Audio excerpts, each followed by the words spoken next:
Shalom, shalom, bien-aimés dans le Seigneur, soyez bénis ce soir. Nous sommes dans la joie de passer ce moment ensemble avec vous. Nous voulons prier avant de commencer notre live de ce soir. Tendre Père, nous bénissons ton nom parce que tu es Dieu Tout-Puissant. Merci pour ta présence au milieu de nous. La Bible dit que là où 2 ou 3 sont réunis en mon nom, je suis au milieu d'eux. Seigneur, manifeste-toi pendant ce live. Donne-nous encore la compréhension, Seigneur, afin que nous puissions saisir le message que tu nous apportes ce soir. Laisse que ta paix soit au milieu de nous et que ton esprit dirige en toutes choses. C'est dans le nom de Jésus que nous t'avons ainsi prié. Amen. Soyez bénis, bien-aimés dans le Seigneur.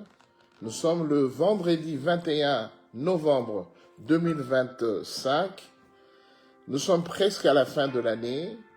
Dans un mois et une dizaine de jours, nous aurons terminé l'année 2025 pour commencer l'année 2026. Et c'est dans ce cadre-là que le Seigneur nous a donné cet enseignement ce soir pour que nous comprenions réellement comment nous comporter, qu'est-ce qui pourrait nous arriver et comment y faire face. Parce que Dieu est bon. Alors, il nous a donné, pour illustrer cet enseignement, le texte de notre frère Nicodème. Nous connaissons nous tous Nicodème. C'est dans le livre de Jean au chapitre 3. Normalement, du premier verset jusqu'au verset... enfin, tout le texte, quoi. Alors, on va juste résumer parce qu'on ne va pas tout lire. On va juste lire le verset 3 et le verset 4. Bref, l'histoire nous dit quoi?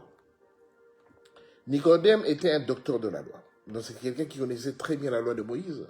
C'était parmi les gens qui étaient vraiment accrochés à cela, assidus à ça, et qui étaient prêts même à condamner quelqu'un qui n'appliquait pas la loi de Moïse. Donc c'est quelqu'un qui connaissait de A à Z toute la loi de Moïse. Et ils les appliquaient et ils étaient entachés à cette loi. Un beau jour, il vint voir le Seigneur, mais comme il était docteur de la loi, il n'a pas voulu le voir pendant que tout le monde serait là. Il a attendu que le Christ soit seul le soir, et il vint le voir pour lui poser certaines questions qui l'embarrassaient. Nous allons lire le verset 3 et le verset 4.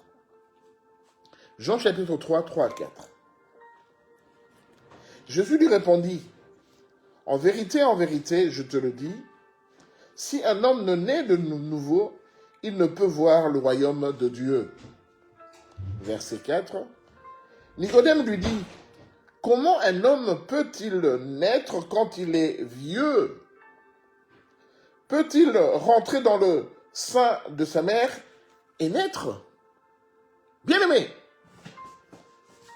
Nicodème, docteur de la loi, en cette qualité de responsable, de serviteur de Dieu, de responsable liturgique, comme vous voulez, dans son temple, je dirais. Nicodème pose une question à Jésus. Mais la question qu'il pose à Jésus, il ne trouve pas la réponse à y donner. Et même Jésus était surpris. Il va demander à Jésus, c'est quoi la nouvelle naissance? Parce que quand tu nous enseignes la nouvelle naissance, cela veut dire quoi? Donc, moi qui suis né de ma maman, je dois rentrer dans le sein de ma mère et naître de nouveau une deuxième fois du sein de ma mère. Alors Jésus était tellement surpris qu'il ne comprenait pas. Mais comment est-ce qu'à ton niveau, comment est-ce que toi qui encadres les gens qui viennent auprès du Seigneur, comment est-ce que toi qui encadres les gens qui veulent connaître la loi de Moïse, toi qui enseignes leur inculque de la connaissance par rapport à cette loi, mais tu es incapable de comprendre ce que moi je suis en train d'expliquer ce soir. Bien-aimé, le Seigneur veut nous dire que en cette fin d'année, vous allez vous rendre compte, comme chaque année, en fin d'année, c'est toujours un tumulte vers la fin de l'année. Toujours un tumulte, il y a des gens, il y a des conducteurs, il y a des daddies, il y a des responsables d'assemblée qui nous mettent dans des programmes. Enfin, je ne m'exclus pas parce que je fais partie de cela. On va vous mettre dans certains programmes, des programmes exceptionnels, des programmes tellement spéciaux pour la fin de l'année. Et on va vous apporter des enseignements beaucoup plus, je dirais, traumatisants. Parce que oui, ces enseignements sont tellement traumatisants pour notre vie. Afin que vous compreniez qu'à la fin d'année, si tu ne participes pas, comme tout le monde, tu risques d'avoir de gros problèmes, tu risques même pour certains de mourir, et tu risques même pour certains de perdre tout et de commencer très mal la nouvelle année qui va commencer. Je connais un enseignement tellement particulier, tellement fréquent, qu'on enseigne souvent, c'est qu'il faut apporter ton Isaac à l'assemblée. Mais ce que nous oublions, nous, les serviteurs, les conducteurs de peuple de Dieu, c'est que Isaac, quand on l'avait amené par son papa Abraham pour l'offrir en sacrifice au mont Morija, Isaac n'y est pas resté. Isaac était retourné avec son père à la maison. Donc le sacrifice d'Isaac, quand je dois amener à l'église, c'est pas pour que cela reste, c'est pour que cela reparte à la maison. Mais nous faisons le contraire. Tu dois déposer ton Isaac à l'assemblée. Bref, c'était juste une parenthèse pour dire que, bien aimé, c'est très dangereux que quand tu marches dans la loi de Dieu, que tu ne connaisses pas et que tu ne comprennes pas cela. Voilà pourquoi le Seigneur nous a dit d'intituler cet enseignement « L'ignorance du code de la route ». Le code de la route est clair et précis. Mais souvent, nous qui utilisons la route, nous ignorons beaucoup de choses par rapport au code qui a été institué pour bien rouler, pour bien circuler dans cette route qui est le chemin, la vérité et la vie. Bien aimé, naître de nouveau, ce n'est pas ce que beaucoup parmi nous comprenons. Quand tu vois seulement le vocable « naître de nouveau », d'abord c'est un problème spirituel, et c'est par rapport à ce que le Christ nous a légué à la croix de Golgotha. J'aimerais le dire et le préciser vraiment. Parce que vous allez bien aimer, quand nous allons dans le livre de Jean, chapitre 1er, au verset 12 à 13, la Bible nous dit « Elle est venue chez les siens, et les siens ne l'ont pas reçue, mais à tous ceux qui l'ont reçue. À tous ceux qui croient en son nom, elle leur a été donné le pouvoir de devenir enfants de Dieu. Lesquels sont nés, verset 13, non du sang, ni de la volonté de la chair, ni de la volonté de l'homme, mais de Dieu. Bien-aimé, quand j'accepte Jésus, parce que sur la croix, Jésus avait tout fait, et il a dit téléo. En grec, cela veut dire tout est accompli. Tout est fait, tout a été institutionnalisé, tout a été réparé parce que je me suis offert, Jésus, c'est Jésus qui parle, je me suis offert comme rançon. C'est-à-dire que je me suis sacrifié pour que toi tu puisses avoir la vie. J'ai versé mon sang pour que toi tu puisses avoir la vie. J'ai donné tout ce que j'avais comme être humain pour que toi tu puisses avoir la vie. Toute forme de condamnation qui te concernait, moi, je les ai vaincus parce que je me suis offert en sacrifice. Bien-aimés, comprenez la parole de Dieu. Nous sommes en train de tourner tout autour du pot, bien-aimés. Chaque année, nous tournons tout autour du pot. Nous n'en sortons pas. Parce que chaque année, nous répétons les mêmes choses que nous répétons, et cela ne nous apporte rien de nouveau. Parce que l'année prochaine, de nouveau vers le mois de novembre, on va commencer à instituer des programmes de prière pour terminer la fin de l'année, pour commencer une nouvelle année. Bien aimé, nous sommes en train de marquer le pas. Je ne sais pas si quelqu'un me comprend ce soir. Parce que pour moi, c'est une sorte de révolte que je parle ce soir. Nous marquons le pas. 12 ans, 10 ans, 30 ans dans le service du Seigneur, 30 ans dans l'assemblée. Mais quand tu regardes ta vie, tu es toujours au même niveau. Tu n'as pas évolué. Pourquoi cela? Et nous disons que la délivrance, c'est un processus. Mais ce processus-là, ça finira quand? Parce que le processus, depuis que je l'ai entamé, Je continue toujours dans le processus. Il n'y a pas une fin à ce processus pour que je puisse avoir ma délivrance complète. Jésus a dit, il a dit, je suis venu vous apporter l'esprit de vie. Parce qu'avant, vous aviez l'esprit du péché et l'esprit de la mort. Et Jésus a remplacé ça à la croix de Golgotha. Parce que quand nous lisons le verset de ce qu'on venait de lire, Jean chapitre 1, 12 à 13, donc Jésus a fait l'annulation de la condamnation d'Adam et Ève, le péché originel. Annulation de la condamnation par rapport à tous les autels familiaux, les liens familiaux. Jésus les a annulés ici. Jean chapitre 1, 12 à 13. Annulation des péchés qui te concernaient. Jésus les a annulés. Et Jésus maintenant t'a dit, maintenant je te donne la vie. Il a dit, tu n'es plus né de la volonté de l'homme, mais de Dieu. Si ton père avait tissé des liens avec ses ancêtres, ses grands-parents, ses arrière-grands-parents, parce qu'ils avaient un hôtel familial où ils allaient offrir des sacrifices humains ou des sacrifices en nature, pour que cet hôtel-là puisse crier pour eux, Jésus a annulé cela. Parce que ça, c'était la volonté de l'homme, c'était la volonté de la coutume, c'était la volonté de la tradition. Maintenant, tu n'es plus né de ce genre de bêtises. Maintenant, tu es né de Dieu. C'est pourquoi on t'appelle enfant de Dieu. Bien-aimé, pour devenir enfant de Dieu, il faut que toutes ces histoires-là soient bannies. Et toutes ces histoires-là ont été bannies où? À la croix de Golgotha, quand Jésus t'a donné la vie. Il a vaincu le diable, il a vaincu la mort, il a vaincu l'ennemi, il a pris toutes les condamnations qui te concernaient et il les a pris. Mon frère, ma soeur, arrêtons de tourner autour du pot. Parce que la Bible nous dit dans le livre de 2 Corinthiens chapitre 5 verset 17, 2 Corinthiens chapitre 5 verset 17, la Bible nous dit, si quelqu'un est en Christ, il est une nouvelle créature. Les choses anciennes sont passées, voici toutes choses sont devenues nouvelles. Mon frère, ma soeur, je sais que le diable existe. Je sais que Satan et ses démons existent. Mais par rapport à cela, par rapport à Jean chapitre 1, 12 à 13, par rapport à 2 Corinthiens 5 verset 17, qu'est-ce que je dois faire? Si le diable vient m'attaquer, si l'ennemi, les démons viennent m'attaquer, je fais quoi? Le Seigneur m'a enseigné de résister lui avec une foi ferme. Résistez au diable et il s'enfuira loin de vous. Le Seigneur m'a donné aussi le pouvoir de chasser. Je donne le pouvoir de marcher sur les serpents, sur les scorpions, ainsi que sur toute la puissance de l'ennemi, et rien ne pourra vous nuire. Bien aimé, j'ai le pouvoir de chasser le diable, de chasser les démons, de chasser les esprits impurs, de les chasser. J'ai le pouvoir de les résister par une foi ferme. Vous savez, quand on parle de la foi, quand je dis que tu es un homme de la foi, ta foi t'a sauvé, et seulement la foi.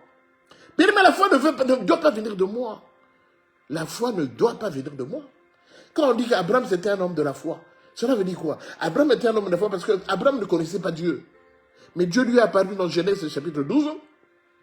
Et Dieu lui a dit, quitte la maison de ton père, de ta patrie, et puis je vais t'emmener dans un endroit où je vais travailler avec toi. Bien aimé, le fait que Dieu a parlé à Abraham, il a dit, je vais te donner, ceux qui te béniront seront bénis, et ceux qui te maudiront seront bénis. Tu seras le père d'une multitude. Bien aimé, Abraham a cru à Dieu, mais Abraham ne connaissait pas Dieu. Bien aimé, la foi, quand on dit la foi, si tu as la foi, ça veut dire que c'est Dieu qui donne la foi. C'est-à-dire que cela veut dire que je crois en ce que tu me dis, je crois en la parole de Dieu telle qu'elle est écrite, et je vais l'appliquer. Donc Abraham ne connaissait pas Dieu, mais Abraham a cru à la foi que Dieu lui a transmise. Bien aimé, la foi, c'est Dieu qui nous la transmet. La foi, c'est pas moi qui dis, oui, j'ai la foi. Non, tu n'as pas la foi. Tu as la foi parce que tu crois en cette grâce que Dieu t'a donnée. Jésus a dit à Bartimée, va. Ta foi t'a sauvé. Parce que Jésus a vu comment était Bartimée. Jésus a vu dans quel pétrin se trouvait Bartimée. Et Jésus lui a recouvré la vue. Il a dit, va, ta foi t'a sauvé. C'est-à-dire que la foi que je t'ai donnée et que tu as reçue, parce que tu as cru en moi comme étant fils de David. Aie pitié de moi, j'ai eu pitié de toi. Et Bartimée a vu. Mon frère, ma soeur, nous sommes laissés berner pendant longtemps avec des enseignements qui nous pourrissent la vie. Aujourd'hui, dans les foyers, c'est des catastrophes, c'est l'hécatombe. Ces mêmes enfants que nous avons menés auprès du Seigneur, une fois qu'ils ont grandi, ils sont devenus de hors la loi. Puis j'ai vu un frère, j'ai vu l'enfant d'un frère. Là où je travaille. L'enfant d'un frère que j'ai connu il y a plus de 20 ans, 30 ans ici, en Belgique. Et quand j'ai vu cet enfant, qui se donnait dans la drogue, dans du n'importe quoi, dans le vandalisme, je dis, un de nos enfants, nous les parents, nous connaissons le Seigneur, nous avons mené les enfants auprès du Seigneur, mais les enfants ont grandi, mais regarde maintenant leur comportement. Bien-aimé, comment pourrais-je croire? Comment pourrais-je continuer à espérer en ce Dieu-là qui me dit chaque année, fin de l'année, réserve tel sacrifice, réserve tel montant, offrandes spéciales, tout ça, bien aimé. Chaque année, nous donnons des offrandes spéciales. Chaque année, nous donnons des enveloppes. Chaque année, nous apportons en plus en fin d'année pour que nous ne mourons pas et que nos enfants ne meurent pas. Mais malgré cela, bien aimé, le mal nous atteint toujours. Mon frère, ma soeur, ce soir, c'est une révolte. Je mets dans ton cœur un esprit de révolte. Révolte-toi un peu. Ce n'est pas normal. Pourquoi ce Dieu-là, chaque année, il veut seulement que tu sois dans des conditions qui plaisent aux autres, mais qui ne t'apportent rien auprès de toi. Et l'année prochaine, de nouveau, on va recommencer. Mon frère, ma soeur, ça sert à rien de continuer à berner le peuple de Dieu. Parce que nous serons fortement jugés par le Seigneur. Béni, il avait dit, il s'était repenti, il a dit, j'ai enseigné autre chose que ce que toi tu m'as envoyé d'enseigner. Mon frère, ma soeur, il est temps franchement que nous puissions vraiment nous revenir à la parole de Dieu, comprendre que Nicodème, les choses comme naître de nouveau, il ne comprenait pas, parce que Nicodème, il était seulement chef spirituel, docteur de la loi, qui respectait la tradition de la parole de Moïse, mais en fait, qui en soi ne comprenait rien de ce qu'il faisait. Bien aimé, c'est difficile, c'est dangereux de s'engager dans une voie, de s'engager totalement dans une voie où tu te mets corps, âme, esprit, mais que tu ne comprends pas ce que tu fais, c'est très dangereux. Parce qu'un jour, ça va se retourner contre toi. Bien-aimé, le code de la route existe. La parole de Dieu existe. Et Jésus a dit sur la croix, tout est accompli. Je vous ai tout donné. Nous passons nos moments à faire des jeûnes, des prières. Bien-aimé, je veux faire le jeûne de prière, pas pour rechercher, acheter une nouvelle voiture, acheter une maison, que ma femme soit féconde, que mon mari se passe bien. Non, je veux jeûner pour raffermir mes liens avec le Seigneur. Je ne veux pas jeûner pour acheter une voiture. Non, pas du tout. Je suis désolé, mais malgré ça, nous le faisons. Je veux jeûner parce que je suis en train de faire un travail. Nous le faisons tout le temps. Mais Dieu nous a tout donné, mon frère, ma soeur. Dieu nous a tout donné. Pourquoi nous continuons à faire souffrir nos corps comme ça? Pourquoi? Parce que nous ne comprenons pas la parole de Dieu. Je gêne pour raffermir, pour fortifier ma relation avec le Seigneur. Parce que pour que le Seigneur m'utilise davantage pour son œuvre, mais je ne dois pas jeûner pour un bien matériel. Je ne dois pas jeûner pour mon futur mariage. Je ne dois pas jeûner parce que je n'ai pas de papier pour avoir des papiers. Je suis désolé, bien-aimé. Révoltons-nous. Parce que, bien aimé, j'aimerais seulement, aujourd'hui, le Seigneur m'a poussé pour vous faire comprendre que le code de la route existe. La loi existe, mais nous sommes ignorants de cette loi. J'ai toujours dit, nous nous sommes engagés dans le Seigneur, à prier Jésus, à être des enfants de Dieu, parce que Jésus-Christ, il a évolué parmi les Hébreux, les Israéliens. Dieu a choisi Israël, les Hébreux, pour qu'ils puissent manifester sa grâce. Mais maintenant que la Bible est écrite, bien aimé, par rapport à tout ce qui s'est passé, une bonne partie en Israël, pourquoi nous ne faisons pas un effort pour comprendre certains mots de la langue hébraïque, certains termes qu'ils ont utilisés? Je reviens à la parole telle qu'elle a été écrite dans les premiers livres de la Bible, certaines expressions qui ont été utilisées à ce moment-là, en hébreu ou bien en grec. Pourquoi ne faisons pas un effort pour essayer de comprendre ça? Si c'était au Congo, d'accord, ça allait être écrit en lingala, j'allais comprendre facilement. Mais toi, tu n'es pas d'Israël.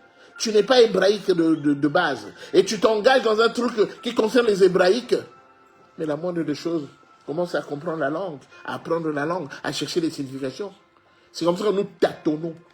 Nous frappons ailleurs Au lieu de frapper pour aller vers le but, nous frappons ailleurs. Parce que nous imaginons que, telle que cette expression était dite comme ça, que Abraham, il était stérile parce que Abraham, il y avait une stérilité. Sarah était stérile, Sarai était stérile parce que le I représentait la stérilité. C'est comme ça que Dieu il a changé son nom. Il a donné Sarai, il a enlevé le I et il a gardé Sarah.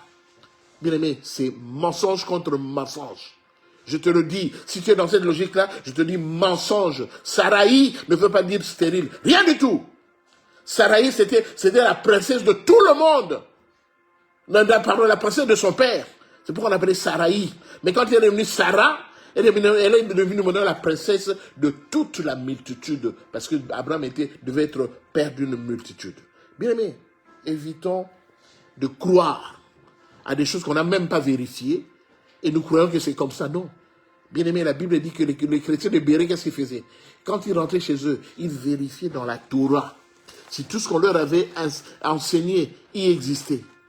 Est-ce que toi, tu prends le temps de vérifier dans la Bible si tout ce qu'on t'a dit, c'est réellement ce qui existe? Bien aimé, l'ignorance tue. L'ignorance surtout du code de la route, de la parole de Dieu. Parce que code de la route, je veux dire la parole de Dieu, la Bible, l'ignorance de la parole de Dieu, l'ignorance du code de la route tue. Bien aimé, nous tous, moi j'ai évolué longtemps dans le Seigneur, mais quand j'ai commencé à comprendre cette histoire-là, j'étais déjà engagé depuis plus d'une quinzaine d'années dans le Seigneur. J'étais déjà engagé plus d'une quinzaine d'années dans le Seigneur. C'est comme si, bien aimé, je conduisais une voiture sans pour autant connaître le code de la route. Or, nous devons respecter le code de la route. Si on met un radar et qu'on dit tout le monde doit rouler à 30 à l'heure, donc quand j'arrive à ce niveau-là, je dois freiner, réduire ma vitesse à 30 à l'heure. Parce que si je dépasse 30 à l'heure, je risque d'avoir une contravention parce que j'ai enfreint la loi. Le code de la route existe. Mais moi, je conduisais une voiture dans le Seigneur, j'enseignais, je faisais le travail du Seigneur, mais j'ignorais le code de la route. Et quand je me suis ressaisi, j'ai fait un pas en arrière.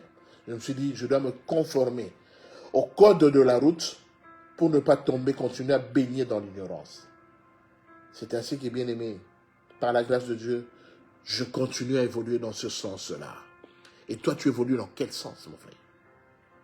Dans quel sens tu évolues? Est-ce que tu connais réellement les principes du code de la route? Je ne connais pas tout le code de la route, mais les quelques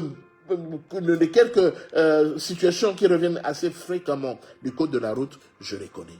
Parce que je me suis conformé à comprendre c'est quoi le code de la route. C'est quoi ce que le Seigneur me recommande d'appliquer, de respecter pour sa parole. Mon frère, je vais terminer par là. Ne sois plus ignorant. C'est pourquoi Osée a dit dans Osée chapitre 4, verset 6, mon peuple périt parce qu'il manque la connaissance. Bien aimé, on est presque à la fin de l'année 2025. Refuse de baigner dans l'ignorance. Refuse de baigner. Exprime ce désir auprès du Seigneur. S'il y a un sujet que tu dois donner auprès du Seigneur, que tu dois soumettre auprès du Seigneur, demande au Seigneur, Seigneur, enlève de moi l'ignorance. L'ignorance va te tuer. Parce que 2026, peut-être le Seigneur a réservé de bonnes choses pour toi. Mais comme tu es ignorant, tu vas apporter ton Isaac, tu vas venir de faire tel sacrifice. C'est pas mauvais de faire un sacrifice en fin d'année. Mais la façon dont tu es conduit à le faire, cela ne fait qu'accentuer l'ignorance que tu as par rapport au code de la route. Voilà, c'est tout ce que le Seigneur m'avait mis à cœur de partager ce soir. Que le Seigneur te bénisse pour que tu puisses prendre une résolution qui fera en sorte que tu t'accrocheras maintenant à la parole de Dieu parce que tu vas refuser de continuer dans l'ignorance et tu vas rechercher la vérité. Parce que la vérité donne la paix. La vérité, c'est ce que le Seigneur disait chaque fois. Il disait, en vérité, je vous le dis. En vérité. L'ignorance du code de la route va te tuer. Soyez bénis. Shalom. Shalom.